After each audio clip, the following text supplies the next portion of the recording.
خلق مشکور ہے، ضیافت نور ہے، ضیافت نور ہے اللہ۔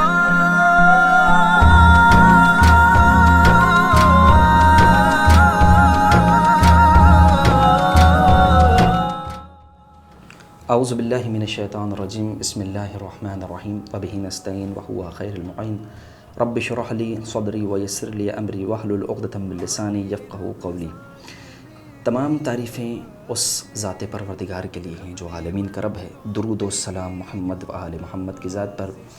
کرم ہے اس پروردگار عالم کا، شکر ہے اس پروردگار عالم کا جس نے حضرت محمد مصطفیٰ صلی اللہ علیہ وآلہ وسلم کے ذریعے سے، ان کے وجود کے ذریعے سے ہم پر کرم بخشا اور ہمیں ان کا امتی قرار دیا اور ہمیں آخری مخلوق میں شمار کیا۔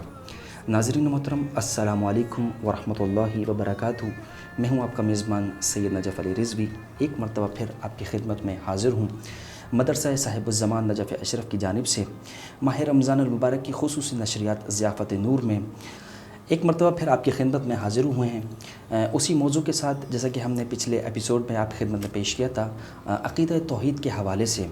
ناظرین محترم، جو کچھ سوالات آپ کے اذہان میں پچھلے ایپیسوڈ کے متعلق، اس ایپیسوڈ کو دیکھنے کے بعد بھی آپ کے اذہان میں جو سوال ہوں ہم کمنٹ سیکشن میں ہمارے لکھ سکتے ہیں۔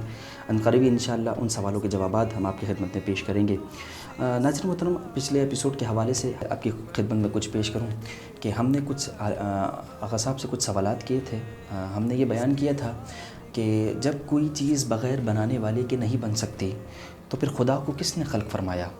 اسی کے جواب میں آغا صاحب نے بہت ہی خوبصورت انداز میں ارشاد فرمایا تھا، وہ یہ کہ یہ ضروری نہیں ہے کہ ہر چیز کا کوئی نہ کوئی خالق ہو، بالکل ویسے ہی کہ کیونکہ ایک ذات ایسی بھی ہے جس کو کسی نے خلق نہیں فرمایا، نہ ہی کسی نے اس کو پیدا کیا ہے اور نہ ہی اس کو کسی نے بنایا ہے، اور وہ ہے خدا بند عالم کی ذات جس کو کسی نے خلق نہیں فرمایا ہے۔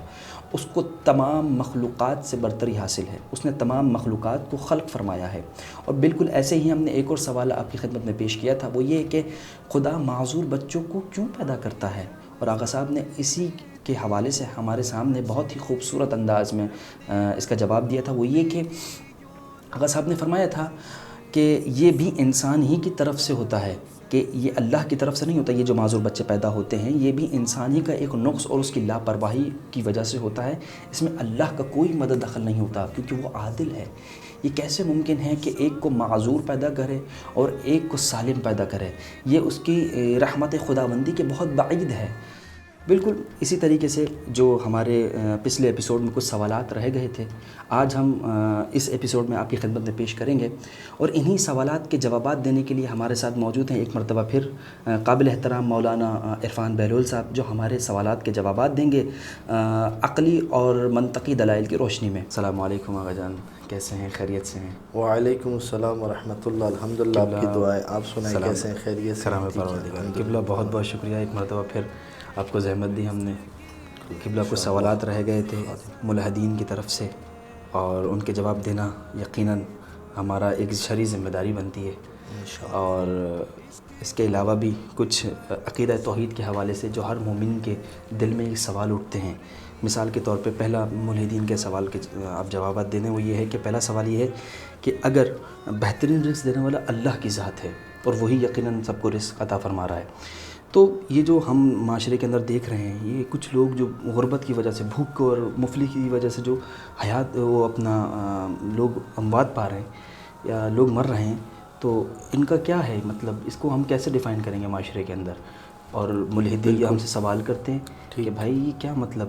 یہ دیکھو تمہارا خدا جو ہے ایک کو رزق دے رہا ہے اور دوسرے کو رزق نہیں دے رہا، تو گویا کہ یہ تو عدل کے خلاف ہو گئی بات۔ بالکل صحیح، اچھا سوال ہے۔ اعوذ باللہ من الشیطان الرجیم، بسم اللہ الرحمن الرحیم، نحمدہ ونصلی علی رسولہ الکریم وعلی اہل بیتہ الطیبین الطاہرین، اما بعد۔ یہ جو بھی آپ نے سوال کیا کہ اس کو میں بہت ہی اختصار سے بیان کروں کہ کچھ لوگوں کے پاس مال زیادہ ہے، کچھ لوگوں کے پاس مال کم ہے، تو یہ کیسے خدا کا عدل ہے؟ بالکل ایسے، یعنی یہ جو سوال آپ کا کیا، میں گزشتہ گفتگو میں بھی جو میں نے جوابات دیے تھے، تو پہلا جواب تو میرا وہی ہے کہ یہ جو وہ نسبت دے رہے ہیں کہ خدا نے اس کو مال کم دیا اور خدا نے فلاں کو مال زیادہ دیا صحیح. رزق کے اعتبار سے، پھر یہی بات ہے کیا آیا اس کے اندر انسان مجبور ہے، یا یہ چیزیں جو ہیں وہ خود اس کے اسباب بہت سارے انسان کے ہاتھ میں بھی ہیں. میں مثال کے طور پر آپ کو مثال دیتا ہوں. فرض کیجئے کہ اگر افریقہ کے کسی ملک کے اندر جہاں پر لوگ بھوک سے مر رہے ہیں، وہیں پر ایک شخص ایسا بھی ہے کہ جو بہت پیسے والا ہے اور جس کے پاس کئی ایک غریب لوگ جنہیں وہاں کے لوگ عام طور پر بلیک پیپلز کہتے ہیں یا کالا کہہ کے بلاتے ہیں، صحیح. وہ اس امیر زادے کے پاس کام کر رہے ہیں اور وہ ان سب سے کام لے رہے ہیں. صحیح. نیلسن منڈیلا کیا تھا؟ صحیح. وہ کوئی کیا بہت پیسے والا آدمی تھا؟ وہ کیسے جد و جہد کر کے آگے بڑھا؟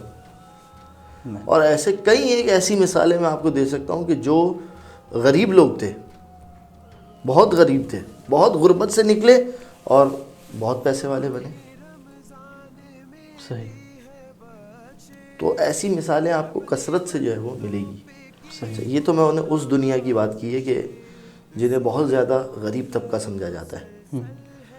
آپ اپنے حلقے میں دیکھیے، حلقے احباب میں دیکھیے، ہمیں اچھی طریقے سے یاد ہے کہ ہمارے ساتھ جب بچپن میں ہم تھے بہت سارے دوست احباب ایسے تھے جن کے والدین کے پاس فیس بھرنے تک کے پیسے نہیں تھے، غریب گھر میں پیدا ہوئے تھے، مگر آج الحمدللہ وہ لوگ ہزاروں لوگوں کی فیس بھر رہے ہیں ماشاءاللہ. تو وہ پہنچے وہاں تک.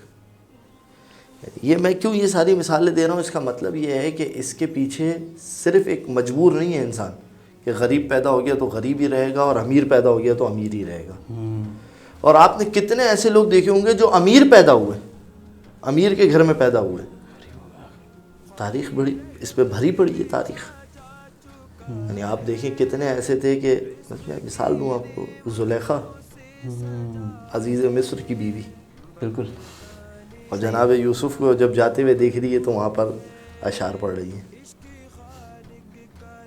بالکل صحیح. تو کہاں وہ زلیخا عزیز مصر کی بیوی، اور کہاں یوسف جو اس کے گھر میں غلام بن کے آیا ہے، اور کہاں وہ یوسف کے جو آج عزیز مصر ہے، اور کہاں وہ زلیخا کے جو سڑک پر بیٹھی ہوئی ہے انتظار یوسف میں. اس کا مطلب یہ کہ یہ ساری چیزیں جبر نہیں ہے، یہ ایک اسٹیبلٹی نہیں ہے اس کے اندر کہ جو ہو گیا وہ ہو گیا، بلکہ یہ چیزیں چینج ہوتی ہیں. اس کے چینج ہونے کی وجہ جو میں آپ کو بتانا چاہ رہا ہوں وہ یہ ہے کہ اس کے پیچھے جو چیزیں چینج ہو رہی ہے، اس کا مطلب یہ ہے کہ یہ علت اور معلول کا ایک قاعدہ ہے جو یہاں پر بھی کام کر رہا ہے. یہاں پر بھی کام کر رہا ہے. یہاں پر بھی کام کر رہا ہے کیونکہ پروردگار عالم نے تکسب رکھا ہوا ہے. مثلا فرض کیجئے میں اور آپ ہیں، صحیح. میں طالب علم بنا، اپنی مرضی سے طالب علم بنا، صحیح. بالکل. اب میں اپنے ہی اس میں مثال دیتا ہوں. میرا ایک بھائی جو ہے وہ بزنس میں چلا گیا. اب جب وہ بزنس میں گیا، الحمدللہ اس کے بزنس میں، اس کے کاروبار میں اضافہ ہوتا چلا گیا، صحیح. تو اس میں جو ہے وہ 100% یہ تو نہیں چیز، یقیناً پروردگار عالم کی مدد اور دیگر چیزیں شامل ہیں، صحیح ہے. صحیح. یہ یقیناً خدا کی جانب سے یہ ساری چیزیں بھی حصہ ہیں کہ پروردگار عالم کی جانب سے عطا ہو. لیکن اس نے جو علت انتخاب کی، اس کا لازمہ تھا کہ وہاں پر پیسے آتے. صحیح. اور میں نے جو چیز انتخاب کی، اس علت کا لازمہ یہ تھا کہ دنیا سے زیادہ اس کا فائدہ جو ہے وہ اخروی ہے. اگر میں اپنا ایمان نہ بیچ دوں، بے شک، اور ان تمام چیزوں پر جو ہے وہ جو شریعت کی بتائی ہوئی چیزیں اس کے مطابق اگر زندگی گزار. صحیح. تو اس میں بہت ساری چیزیں علت و معلول کی چیزیں. مثلا اب ایک شخص جو ہے وہ بیٹھا رہے. اب کتنے لوگ آپ نے سنا ہوگا، ارب پتی لوگ تھے، کروڑوں پتی لوگ تھے، جوئے میں پیسہ ہارے. تو یہ بھی ایک اولاد ہے. بعض لوگوں کی نسلیں غریب ہوئیں جبکہ ان کے باپ دادا اسٹیٹ کے مالک تھے. صحیح. اور وہ آج بھی بیٹھ کے کبھی سناتے ہیں. اکثر ایسا ہوتا ہے کہ ہمارے باپ دادا تھے. کتنی اسٹیٹس تھیں. مثلا ہمارے یہاں پر جب پاکستان آزاد ہوا اس کے بعد اسٹیٹس تھیں. خیرپور اسٹیٹ تھی، بھاولپور اسٹیٹ تھی، اور دیگر اس طرح کی چیزیں تھیں. صحیح. مثلا بعض اوقات ابھی ایک مرتبہ مجھے اچھی طریقے سے یاد ہے، کراچی میں سفر کرتے ہوئے جو بائکیا وغیرہ پہ ہوتے ہیں اس میں ایک بندہ ملا تھا، وہ بتا رہا تھا کہ یہ ساری بلڈنگیں جو ہے وہ میرے دادا کی تھی، اور یہ اتنا بڑا رقبہ جو ہے وہ یہ میرے دادا کا تھا، یہ سب جو ہے وہ دادا جوئے میں ہارے تھے۔ اللہ، اب اس میں اللہ کا کیا لینا دینا ہے؟ قصور کیا ہے اس میں اللہ کا؟ یعنی کچھ چیزیں اگر وہ سب دادا وہ کام نہ کرتا تو یہ سب چیزیں میراث میں کہاں آتی؟ بچوں کے پاس آتی۔ تو یہ خود چیزیں ہمارے لیے سیکھنے کی چیز ہے۔ یہ بہت آسان کام ہے اپنے گلے سے ایک چیز نکال کر خدا پہ ڈال دینا، اپنی غلطیوں سے انسان کا خود سبق سیکھنا، یعنی صحیح وقت پہ صحیح پہ۔ مثلا آج کتنے بزنس مین ہیں، جبکہ مولا امیر کیا فرما رہے ہیں؟ اپنے بچوں کی جب تم تربیت کرو فی غیر زمانکم، اپنے زمانے کے حساب سے نہیں کرنا، ان کے زمانے کے حساب سے کرنا، ان کا زمانہ تمہارے زمانے کے علاوہ ہے۔ تو انسان یہ سوچے کہ مجھے اس وقت کہاں انویسٹمنٹ کرنی ہے، کہاں پر میری انویسٹمنٹ ہو کہ جس کی وجہ سے فائدہ میری نسلوں تک پہنچے، کون کون سی چیزوں کے اوپر جو ہے وہ عمل کرنا۔ تو یہ سب چیزیں روایات ائمہ کے اندر ان چیزوں کو بہت اچھے سے بیان کیا گیا ہے۔ صحیح ہے۔ تو بعض اوقات یہ والی چیزیں بھی عمل دخل رکھتی ہیں کس کے اندر؟ اگر کوئی شخص غریب ہے اور جو ہے وہ مثال کے طور پر اس کے اندر بہت سارے کچھ جو ہے وہ والدین کی خامیاں ہیں، کچھ میراث کے مسائل ہیں، کچھ چیزیں جو دنیا کے اندر ظلم و جور ہے،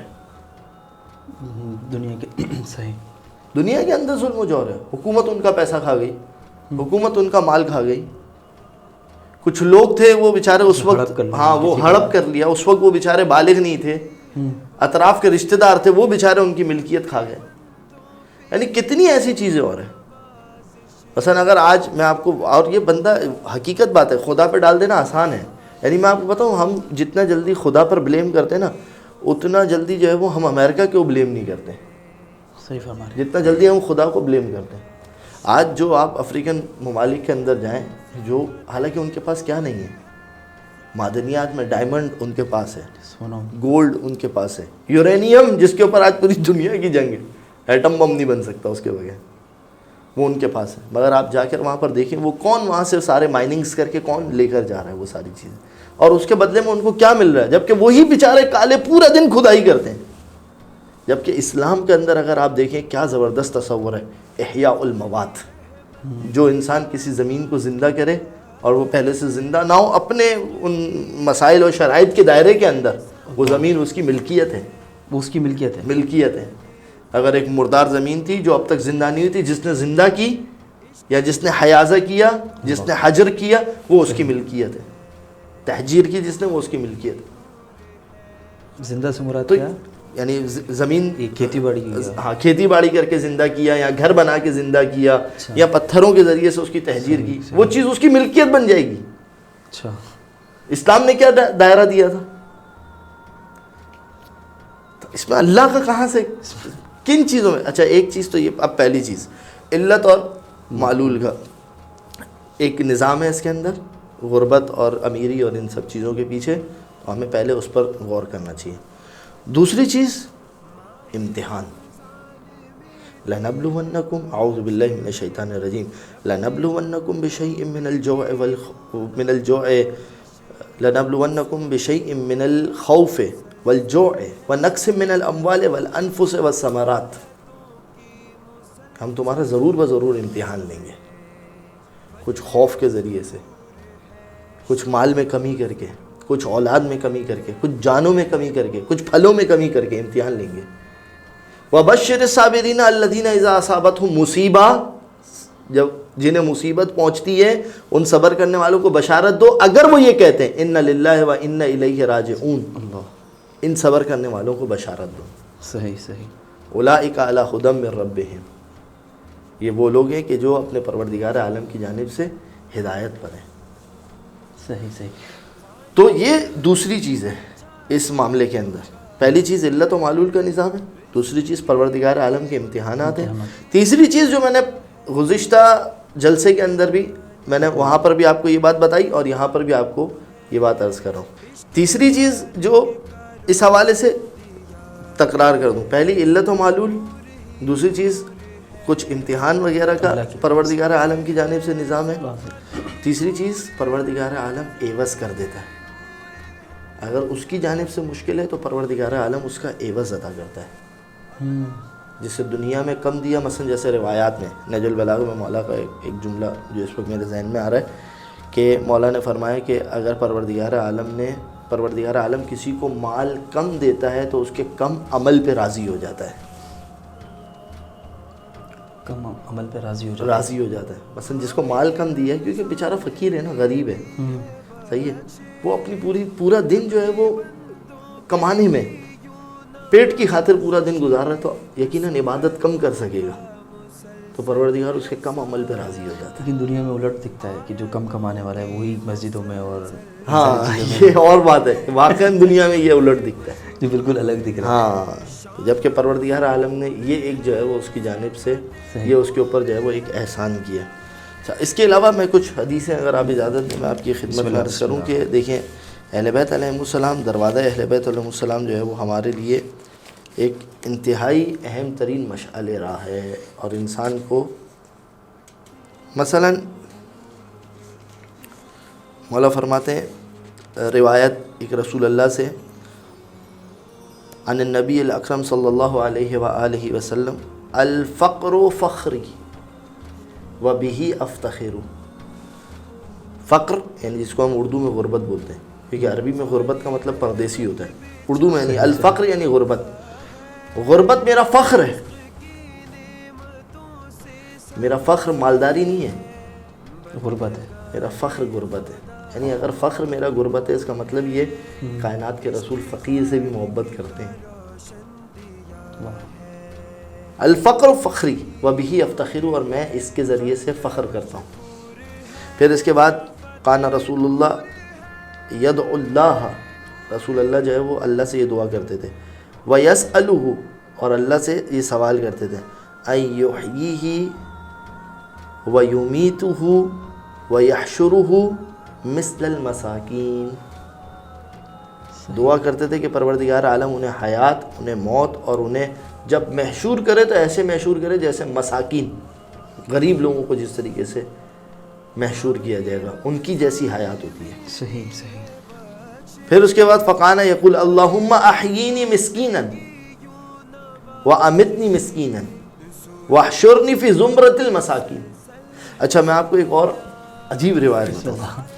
یہ روایت ایسی تھی جب میں خود وَمِن بَيْنِ الْأَنْبِيَاء سَيَكُونُ النَّبِيُّ سُلَيْمَانُ ابْنُ داؤد آخِرُ الْأَنْبِيَاء دُخُولًا إِلَى الْجَنَّةِ. انبیاء کے درمیان جناب سلیمان ابن داؤد سب سے آخری نبی ہوں گے کہ جنہیں جنت میں داخل کیا جائے گا. وجہ کیا بتائی امام نے؟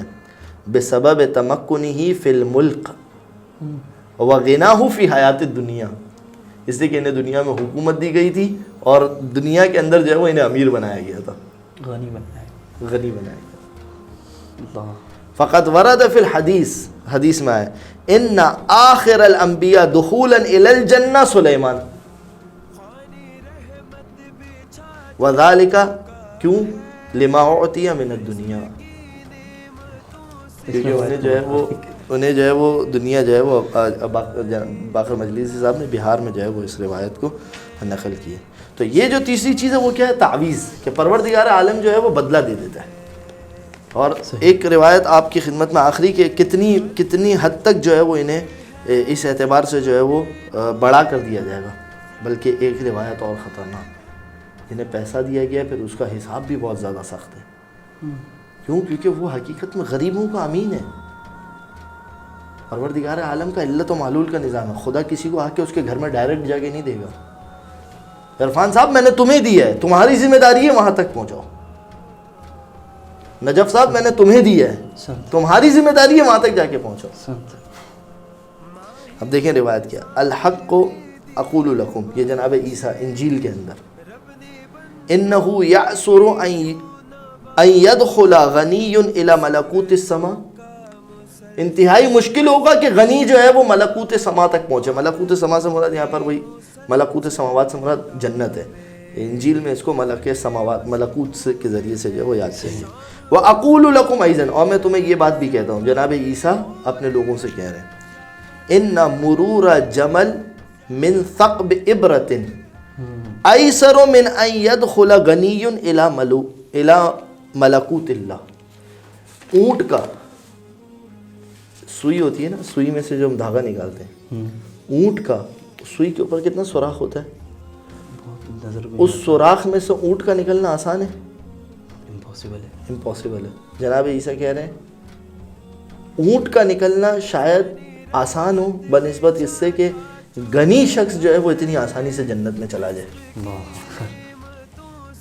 اس سوئی کے اس چھوٹے سے نکے میں سے اونٹ کا نکلنا آسان ہوگا بنسبت اس کے کہ غنی شخص اتنی آسانی سے جنت میں داخل ہو جائے. تو ذمہ داریاں بھی سخت ہیں. عدل اس کو کہتے ہیں. اصل میں ہمارے یہاں پر عدل کا مسئلہ کیا ہے, برابری ہونی چاہیے. اور کئی ایک روایت ہے اس کے اندر جو ایک طویل گفتگو ہو جائے گی. عدل ہمارے یہاں پر کیا ہے بھائی, برابری ہونی چاہیے. میں آپ کو بتاؤں ابھی بیچ میں ایک رپورٹ دیکھ رہا تھا میں, اس میں بتایا جا رہا تھا اگر ملک کی جتنی بھی دولت ہے, دنیا کی پوری دنیا کی جتنی بھی دولت ہے, سب لوگوں میں برابر کی تقسیم کر دی جائے, 10 سال کے بعد جو لوگ آج امیر ہیں نا وہ واپس وہی امیر ہوں گے 10 سال کے بعد. ہاں, اس لیے کہ ہر بندے کو پیسہ کمانا بھی تو نہیں آتا. کتنے لوگ ایسے ہیں, ایسے ہی صحیح. تو اس کے اندر علت و معلول کا ایک بہت بڑا دخل ہے.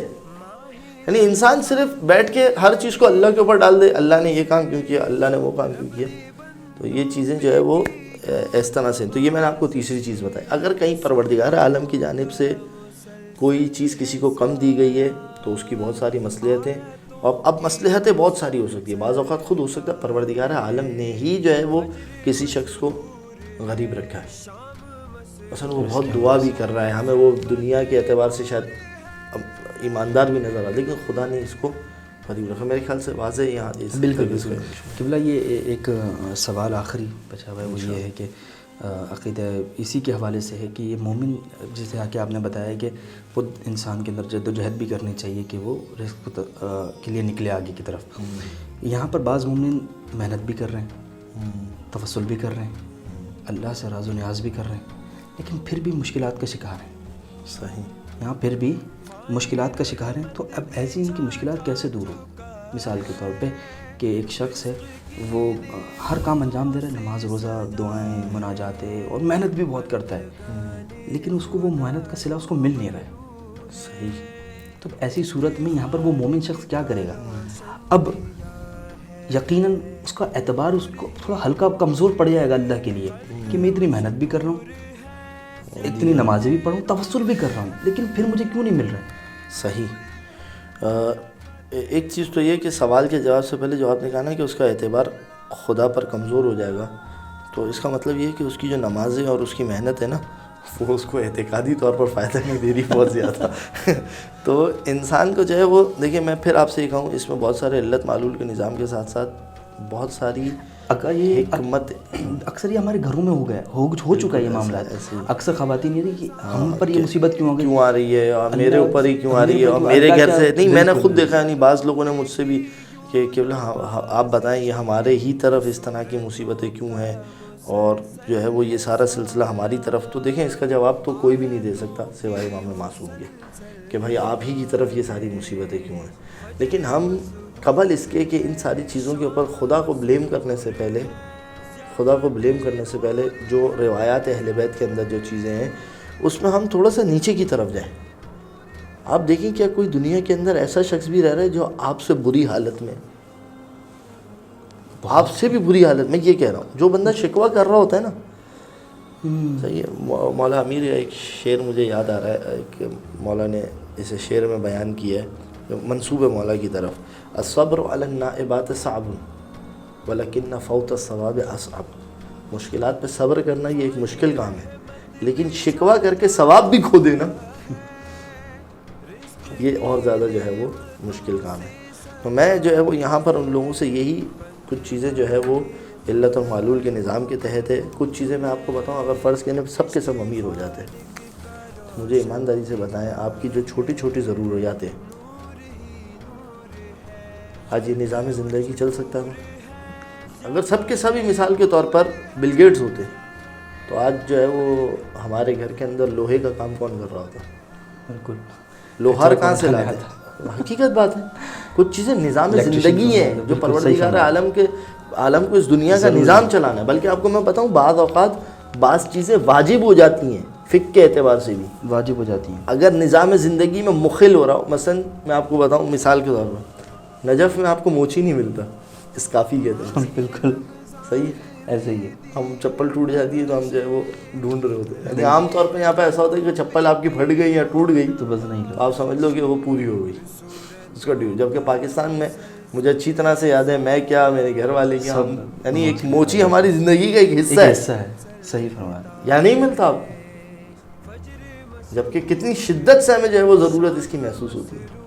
واقعی صحیح فرمایا. تو بعض اوقات آپ فقہ کے اندر جا کے دیکھیں, جس طریقے سے اجتہاد واجب کفائی ہو جاتا ہے, اس طریقے سے بعض اوقات بعض کام جو ہے وہ واجب کفائی ہو جاتے ہیں. اگر مومنین کی ضرورت پوری نہیں ہو رہی تو واجب کفائی ہو جاتے ہیں. اگر کوئی انجام نہیں دے گا تو سب کے سب گنہگار ہوں گے. صرف اجتہاد کی حد تک نہیں ہے یہ باتیں, یہ چیزیں مثلا فرض کیجئے کہ یہاں پر مومنین کی ضرورت ہے ٹماٹر, آلو, پیاز وغیرہ, اور اگر پورے عراق میں کوئی نہ اگا رہا ہو, کوئی نہ امپورٹ کر کے لا رہا ہو, سبزی وغیرہ مومن ضرورت ہے مومنین کی کھانے ضروری, کوئی یہ نہ کام نہ کرو, واجب کفائی ہو جائے گا. پھر اگر کوئی بھی اس کو انجام نہیں دے گا سب کے سب گنہگار ہوں گے, سب کے اوپر ہے. تو یہ صرف ایسا نہیں ہے. اسی وجہ سے تجارت کے اندر بعض اوقات تجارت واجب ہو جایا کرتی ہے, بعض اوقات واجب عینی ہو جایا کرتی ہے جب اس کے اپنے شخصی بچے بھوکے ہوں, بعض اوقات واجب کفائی ہو جایا کرتی ہے. تو یہ سب چیزیں ایک جہت سے اگر دیکھتے رہے نا ہم دین کو, صاحب یہ والی جہت ہے, تو وہ مشکلات رہتی ہیں. مومن اگر دنیا کو صرف دنیا کے اینگل سے ہی دیکھتا رہے گا نا, یہ کیوں ہو رہا ہے, وہ مومن کو کہا کہ لَنَبْلُوَنَّكُمْ بِشَيْءٍ مِّنَ الْخَوْفِ وَالْجُوعِ وَنَقْصٍ مِّنَ الْأَمْوَالِ وَالْأَنفُسِ, ہم امتحان لیں گے تمہارا, صحیح, ضرور ضرور امتحان لیں گے. ایسا نہیں ہے ہم تمہیں چھوڑ دیں. کیوں؟ کیونکہ ہم تمہیں اس سے بڑی چیز دینے والے ہیں, اس سے بڑی چیز دینے والے ہیں. تو یہ جو مومنین ہیں جتنے بھی, اچھا بعض اوقات ہوتا بھی ہے, اس کے اسباب بھی ہوتے ہیں. بعض اوقات روایت کے اندر بد نظر اس کے اسباب ہیں, نظر بد ہیں. بعض اوقات کچھ لوگ ہوتے ہیں وہ یہ سمجھ رہے ہوتے ہیں کہ جو میں کر رہا ہوں وہ بہت اچھا کر رہا ہوں, مگر وہ کچھ کاموں میں غفلت کر رہے ہوتے ہیں. مثلا میں مثال کے طور پہ دوں, صلہ رحمی نہیں کر رہے ہوتے, یا مثال کے طور پر جوانی کے اندر تم نے اپنے شوہر کو اس کے ماں باپ سے دور کیا تھا, یا تم نے اپنی بیوی کو بیوی کے ماں باپ سے دور کیا تھا جبکہ صلہ رحمی کرنی چاہیے تھی. تو اس وقت وہ بوڑھے تھے, آج تم بوڑھے ہو, مقافات عمل ہے. تو ہم یہ سب چیزیں بھول جاتے ہیں. تو آپ کو جب عدل الہی کو دیکھنا ہے تو پھر آپ انسان جو ہے وہ اس پوری چیزوں کو دیکھیں. پھر میں آخر میں وہی آیت پڑھوں گا جہاں سے ہم نے بات شروع کی تھی, سورہ یونس کی 44, ان اللہ لا یظلم الناس شیئا, اللہ کسی پر ظلم نہیں کرتا, ولیکن الناس انفسہم یظلمون, لوگ خود جو ہے وہ اپنے اوپر ظلم کرتے ہیں. قبلہ بہت بہت شکریہ قبلہ, آپ نے اپنا قیمتی وقت نکالا. تو ناظرین محترم, آج کی ہم نشست جو ہے یہیں پر ہی ختم کرتے ہیں. ایک مرتبہ پھر آپ کی خدمت میں حاضر ہوں گے ایک نئے موضوع کے ساتھ, نئے سوالات کے ساتھ, اور جو اس موضوع کے متعلق آپ کے اذہان میں جو سوال اٹھتے ہیں, ہم ہمارے کمنٹ سیکشن میں آپ سوالات کر سکتے ہیں. ہم انشاءاللہ عنقریب آپ کو ان سوالات کا جواب دیں گے. جب تک کے لیے ہمیں اجازت دیں. والسلام علیکم ورحمۃ اللہ وبرکاتہ.